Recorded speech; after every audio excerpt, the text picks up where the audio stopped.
ಅವತ್ತಿಂದ ಇವತ್ತವರೆಗೂ ಸಪೋರ್ಟಿವ್ ಆಗಿದ್ದೀರಾ. Boss cinema ಇದೇ ಆಗಸ್ಟ್ 7ನೇ ತಾರೀಕು ರಿಲೀಸ್ ಆಗ್ತಾಯಿದೆ. ನಿಮ್ಮ ಆರೈಕೆಗಳು ನಮ್ಮ ಜೊತೆ, ಹಿರಿಯರ ಆಶೀರ್ವಾದ ನಮ್ಮ ಜೊತೆ ಯಾವಾಗಲೂ ಇರಬೇಕು ಅಂತ ಕೇಳ್ಕೊತೀನಿ. ಇವಾಗ ಕಮಿಂಗ್ ಟು ದ ಪಾಯಿಂಟ್, ಇವಾಗ ಏನು ಉದ್ದೇಶ, ಇವತ್ತು ಪ್ರೆಸ್ ಮೀಟ್ ಇಂಪಾರ್ಟೆಂಟಾಗಿ ಕರೆದಿದ್ದು ಅಂತ ಹೇಳಿದ್ರೆ, ವಿಜಯಲಕ್ಷ್ಮಿ ಮೇಡಮ್ ಅವ್ರ ಹತ್ರ ನಾನು ಮಾತಾಡಿದೆ.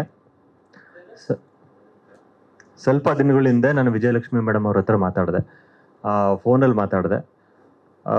ಕೋರ್ಟಿಂದ ಕೇಸ್ ಮುಗಿಸ್ಕೊಂಡು ಬರ್ತಾ ಇರಬೇಕಾದ್ರೆ ಪ್ರಥಮ್ ಸರ್ ಹೋಗ್ತಾ ಇದ್ರು, ನಾನೇ ಕರೆದ್ಬಿಟ್ಟು ಮಾತಾಡಿಸ್ದೆ. ವಕೀಲರು, ಅಡ್ವೊಕೇಟ್ ಅವರು ನಾನೇ ಕರೆದ್ಬಿಟ್ಟು ಮಾತಾಡಿಸ್ದೆ, ಸರ್ ಹೆಂಗೆ ಏನು ಅಂತ. ಅವರಿಲ್ಲ, ಸುಪ್ರೀಂ ಕೋರ್ಟ್ಗೆ ಹೋಗ್ತೀವಿ ನಾವು ಅಂತ ಹೇಳಿದ್ರು. ಸರಿ ಸರ್ ಆಯಿತು, ನಿಮ್ಮಿಷ್ಟ, ಹೋಗೋಂಗಿದ್ರೆ ಹೋಗಿ ಅಂತ ಹೇಳಿದೆ. ಹಂಗೆ ಮಾತುಕತೆ ನಡೀತಾ ಇರಬೇಕಾದ್ರೆ ಕಾನ್ವರ್ಸೇಷನಲ್ಲಿ ತನುಷ್ ಸರ್, ನಾನು ಟ್ರೈ ಮಾಡ್ತೀನಿ ಮೇಡಮ್ ಅವ್ರ ಹತ್ರ ಮಾತಾಡೋದಕ್ಕೆ, ನೋಡೋಣ, ಇಲ್ಲಿಗೆ ಸ್ಟಾಪ್ ಮಾಡೋಣ, ಇದನ್ನ ಎಂಡ್ ಮಾಡೋಣ, ಫುಲ್ ಸ್ಟಾಪ್ ಇಡೋಣ, ಇದಕ್ಕೆ ಬೇಡ, ಡ್ರ್ಯಾಗ್ ಮಾಡೋದು ನಮಗೂ ಇಷ್ಟ ಇಲ್ಲ. ಇದು ಸುಮ್ಮನೆ ಎಳ್ಕೊಂಡು ಹೋಗ್ತಾ ಇದ್ರೆ ನಿಮಗೂ ಲಾಸ್ ಆಗುತ್ತೆ, ನಮಗೂ ಒಂಥರ ಬೇಜಾರಾಗುತ್ತೆ. ಪರ್ಸ್ನಲಿ ನಮಗೆ ಯಾವುದು ಇದನ್ನ ಸಿನಿಮಾನ ಡ್ರ್ಯಾಗ್ ಮಾಡಬೇಕು ಅಥವಾ ಈ ಕೋರ್ಟು ಕೇಸು ಅಂತ ಓಡಾಡಬೇಕು ಅಂತ ಏನೂ ಇಲ್ಲ ಅಂತ ಹೇಳಿದ್ರು. ಸರಿ ಆಯ್ತು ಸರ್, ಮಾತಾಡಿ ಮೇಡಮ್ ಅವ್ರ ಜೊತೆ ಅಂತ ಹೇಳಿದೆ ನಾನು.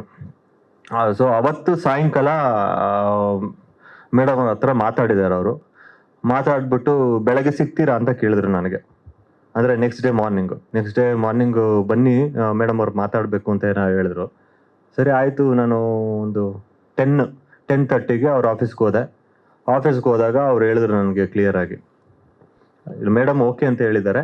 ಇನ್ನೊಂದು ಇಂಪಾರ್ಟೆಂಟ್ ವಿಷಯ ಏನಂತ ಹೇಳಿದ್ರೆ, ದರ್ಶನ್ ಸರ್ ಇದನ್ನ ಕಂಟಿನ್ಯೂ ಮಾಡೋದು ಬೇಡ, ಇಲ್ಲಿಗೆ ಸ್ಟಾಪ್ ಮಾಡೋಣ, ಇದನ್ನ ಯಾವುದೇ ಕಾರಣಕ್ಕೂ ಕಂಟಿನ್ಯೂ ಮಾಡೋದು ಬೇಡ. ಸಿನಿಮಾ ಕನ್ನಡ ಸಿನಿಮಾ, ಇದು ನಮ್ಮ ಸಿನಿಮಾ, ನಮ್ಮ ಕನ್ನಡ ಇಂಡಸ್ಟ್ರಿ, ನಮ್ಮ ಕನ್ನಡ ಸಿನಿಮಾ ಬೆಳಿಬೇಕು. ಯಾವುದೇ ಕಾರಣಕ್ಕೂ ಪ್ರೊಡ್ಯೂಸರ್ಗಾಗಲಿ ಯಾವುದೇ ಆರ್ಟಿಸ್ಟ್ಗಳಿಗಾಗಲಿ ಯಾರಿಗೂ ನೋವು ಮಾಡೋದು ಬೇಡ, ಇಲ್ಲಿಗೆ ಸ್ಟಾಪ್ ಮಾಡಿಬಿಡು ವಿಜಿ ಅಂತ ಹೇಳಿದ್ರು ಅಂತ ಅವರು ಹೇಳಿದ್ರು. ಸರಿ ಅಂದ್ಬಿಟ್ಟು ಕಾಲ್ ಮಾಡಿದ್ರು ವಿಜಯಲಕ್ಷ್ಮಿ ಮೇಡಮ್ ಅವ್ರಿಗೆ, ಪ್ರಥಮ್ ಅವರು. ಮಾಡಿದಾಗ ಒಂದು ಲಾಂಗ್ ಕಾನ್ವರ್ಸೇಷನ್ ಆಯಿತು. ನನಗೆ ಸರಿಯಾಗಿ ನೆನಪಿಲ್ಲ, 10 to 15 ಮಿನಿಟ್ಸ್ ಇರ್ಬೋದು, ಅದಕ್ಕಿಂತ ಜಾಸ್ತಿನೂ ಇರ್ಬೋದು, ಗೊತ್ತಿಲ್ಲ ನನಗೆ ಎಕ್ಸಾಕ್ಟಾಗಿ. ಬಟ್ ಆ ಕಾನ್ವರ್ಸೇಷನಲ್ಲಿ ಏನಂತ ಹೇಳ್ತಾರೆ ಅಂತ ಹೇಳಿದ್ರೆ, ಅವ್ರು ನನಗೊಂದು ಕೆಲವೊಂದು ಕ್ವಶನ್ಗಳು ಕೇಳಿದ್ರು. ಏನು ಕ್ವಶನ್ಗಳು ಕೇಳಿದ್ರು ಅಂತ ಹೇಳಿದ್ರೆ, ಇದು ನಮ್ಮ ಪರ್ಸನಲ್ ಲೈಫ್ ಬಗ್ಗೆ ಏನಾದರೂ ತೋರಿಸಿದ್ದೀರಾ, ಅಥವಾ ನನ್ನ ಮಗ ವಿನೀಶ್ ಅವ್ರ ಬಗ್ಗೆ ಏನಾದರೂ ತೋರಿಸಿದ್ದೀರಾ, ಅದೆಲ್ಲ ಕೇಳಿದ್ರು ಕ್ವಶನ್. ನಾನು ಅದಕ್ಕೆಲ್ಲ ರಿಪ್ಲೈ ಕೊಟ್ಟಾದ್ಮೇಲೆ ಅವರು ಹೇಳಿದ್ರು ನನಗೆ, ಇಲ್ಲ ದರ್ಶನ್ ಸರು ಹಿಂಗೆ ಹೇಳಿದ್ದಾರೆ, ಯಾವುದೇ ರೀತಿ ಇದನ್ನ ಕಾನೂನು ಇನ್ನು ಮುಂದಕ್ಕೆ ಹೋರಾಟ ಮಾಡೋದು ಬೇಡ, ಸಿನಿಮಾಗೆ ಒಳ್ಳೇದಾಗ್ಲಿ, ಸಿನಿಮಾ ರಿಲೀಸ್ ಮಾಡ್ಕೊಳ್ಳಿ ಅವರು ಹುಡುಗರು, ಏನು ತೊಂದರೆ ಕೊಡೋದು ಬೇಡ ಅಂತ ಹೇಳ್ಬಿಟ್ಟು ಸ್ಟಾಪ್ ಮಾಡಿ ಅಂತ ಹೇಳಿದ್ರು ಅಂತ ಅವ್ರು ಹೇಳಿದ್ರು.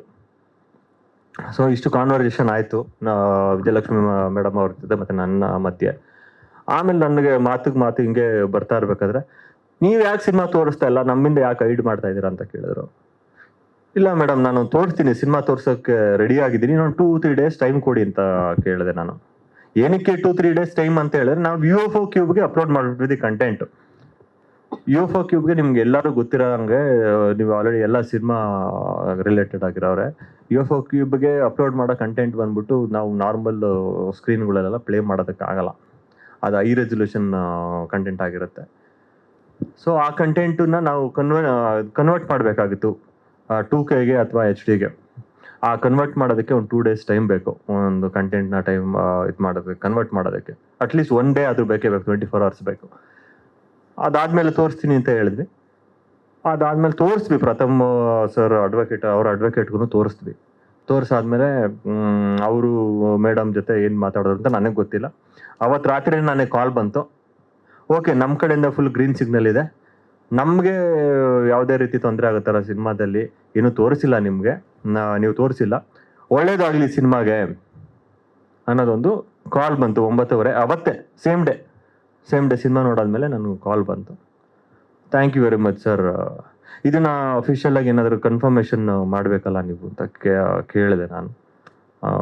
ಹಿಂಗೆ ಕನ್ಫರ್ಮೇಷನ್ ಮಾಡೋದು ನನಗೆ ಗೊತ್ತಿಲ್ಲ. ಇದು ನಾನು ಇವಾಗ ನೀವು ಯಾರಾದರೂ ಒಬ್ರು ಕ್ವಶನ್ ಕೇಳ್ಬೋದು ನನಗೆ, ತನುಷ್ ನೀವೆಲ್ಲ ಹೇಳ್ತಾ ಇರೋದು ನಿಜ ಅಂತ ಹೆಂಗೆ ನಂಬೋದು ಅಂತ. ಇಲ್ಲ, ನನ್ನ ಆತ್ಮಸಾಕ್ಷಿಯಾಗಿ ನಾನು ಹೇಳ್ತಾ ಇದ್ದೀನಿ ಅಷ್ಟೇ. ಇದ್ರ ಹೆಚ್ಚಾಗಿ ನಾನು ಏನು ಹೇಳೋದಕ್ಕಾಗಲ್ಲ. ಆಮೇಲೆ ಮೇಡಮ್ ಅವ್ರಿಗೆ ಒಂದು ಇಂಟರ್ವ್ಯೂ ಕೊಟ್ಟಿದ್ದಾರೆ. ಅಲ್ಲಿ ಎಡಿಟ್ ಮಾಡ್ಬೇಕು ಸರ್, ಹಂಗೆ ಲೈವ್ ಅಲ್ಲಿ ಬಿಡಕ್ಕಾಗುತ್ತೆ ನೀವು? ಅಲ್ಲ, ಅಲ್ಲ, ಇದರಲ್ಲಿ ಏನಿಗೆ ಏನ್ ಹೇಳ್ತಾ ಇದ್ದಾರೆ ಆ ಪಾರ್ಟ್ ಅಲ್ಲಿ ನಾನಿಲ್ಲ. ಫಸ್ಟ್ ಕ್ಲಾರಿಫಿಕೇಶನ್ ಕೊಡಬೇಕು. ಯಾಕೆ ಅಂದ್ರೆ ಎಲ್ಲ ಅವ್ರು ಮಾಡಿದ್ದು, ನಾನು ಹೊರಗಡೆ ಇದ್ದೆ. ಸೊ ಅವ್ರು ಮೀಟ್ ಆಗಿದ್ದು ಮಾತಾಡಿದೆಲ್ಲ ಅವ್ರು ನಿರ್ಮಾಪಕರಾಗಿ ನಾಯಕ ನಟರಾಗಿ ಹೇಳ್ತಾರೆ, ನಿರ್ದೇಶಕರಿಗೆ ಅದು ಸಂಬಂಧ ಇಲ್ಲ. ಏನ್ ಸರ್? ಅಲ್ಲ, ನಾನ್ ಕೇಳಿದೆ ಮೇಡಮ್ ಅವ್ರನ್ನ. ಇವಾಗ ಫೋನಲ್ಲಿ ಮಾತಾಡೋದು ಚೆನ್ನಾಗಿರಲ್ಲ ಮೇಡಮ್. ಚೆನ್ನಾಗಿರಲ್ಲ ಅಂತಲ್ಲ, ಫೋನಲ್ಲಿ ಮಾತಾಡೋದಕ್ಕಿಂತ ಡೈರೆಕ್ಟ್ ಆಗಿ ಮಾತಾಡಿದ್ರೆ ಇನ್ನೂ ಸ್ವಲ್ಪ ಚೆನ್ನಾಗಿರುತ್ತೆ ಮೇಡಮ್. ನಾವೇನು ಅಂತ ನಿಮ್ಗೂ ಅರ್ಥ ಆಗುತ್ತೆ.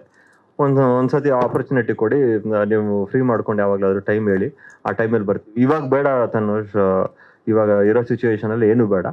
ನಾನು ಹೇಳ್ತಾ ಇದ್ದೀನಿ ಫೋನಲ್ಲೇ, ಅಷ್ಟೇ ಸಾಕು. ನಿಮ್ಗೆ ವೆರಿ ಆಲ್ ದಿ ಬೆಸ್ಟ್. ನಿಮ್ಗೆ ದೇವ್ರು ಒಳ್ಳೇದು ಮಾಡಲಿ ಅಂತ ತುಂಬಾ ಒಳ್ಳೆ ಮನಸ್ಸಿಂದ ಅವ್ರು ಅರಸಿದ್ರು ನಮ್ಮನ್ನ. ನನಗೆ ಅದು ಖುಷಿ ಆಗುತ್ತೆ. ಆ ವರ್ಡ್ಸು ನನಗೆ ಕಿವಿನಲ್ಲಿ ಯಾವತ್ತೂ ಇರುತ್ತೆ.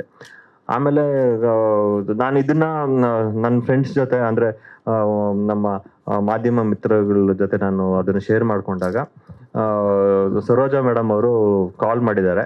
ಕಾಲ್ ಮಾಡಿಬಿಟ್ಟು ಅವರು ಮಾತಾಡಿದಾಗ ಅವ್ರಿಗೆ ಒಂದು ಸಣ್ಣ ಇಂಟರ್ವ್ಯೂನು ಕೊಟ್ಟಿದ್ದಾರೆ, ಆನ್ ಫೋನ್ ಇಂಟರ್ವ್ಯೂ ಕೊಟ್ಟಿದ್ದಾರೆ. ಪ್ರಥಮ್ ಅವರು ಅಡ್ವೊಕೇಟ್ ಪ್ರಥಮ್ ಅವರು ಅದನ್ನ ಇಂಟರ್ವ್ಯೂ ಕೊಟ್ಟಿದ್ದಾರೆ. ಅವರು ಒಂದು ಸುದೀರ್ಘವಾಗಿ ಅದನ್ನ ಬರ್ದಿದ್ರು ಪೇಪರಲ್ಲಿ ಕೂಡ. ಅಷ್ಟೇ. ಇವಾಗ ಸದ್ಯಕ್ಕೆ August 7 ಸಿನಿಮಾ ರಿಲೀಸಿಗೆ ರೆಡಿ ಇದೆ.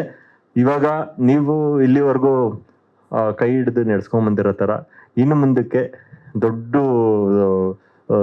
ಇವಾಗ ಒಂದು ಆಕ್ಚುಲಿ ಹೇಳ್ಬೇಕು ಅಂತ ಹೇಳಿದ್ರೆ, ನಾವು ಇವಾಗ ಬರೀ ಒಂದು ಕೆರೆ ದಾಟಿದೀವಿ ಅಷ್ಟೇ. ಇವಾಗ ಸಮುದ್ರ ದಾಟಿಸೋ ಜವಾಬ್ದಾರಿ ನಿಮ್ದು.